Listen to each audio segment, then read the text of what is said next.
Hello everyone, in this video, I will show you how to use button external websites on Shopify. First, go to the Shopify website and make sure you're logged in. Then, click on Sales Channels from the left side and search for Buy button. When it appears, click on it and then click on Install to add it to your store. Once installed, you'll see the Buy button option on the left-hand menu. Click on it, then click on Create a Buy button. You'll be asked what type of buy button you want to create. Choose one, such as a single product. Next, select the product you want to add the button for, then click Select. On the left-hand side, choose a specific product variant if needed. Now, choose the layout style for how the product will appear. After that, choose what action you want when people click on the button, like adding the product to chart or redirecting to checkout.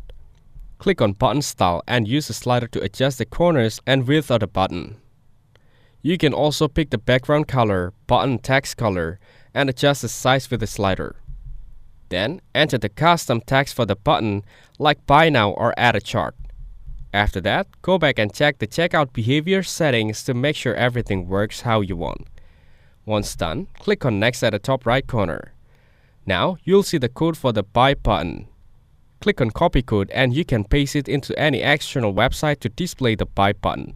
If this video was helpful, please consider leaving a like and subscribe to the channel. With that being said, I'll see you in the next video.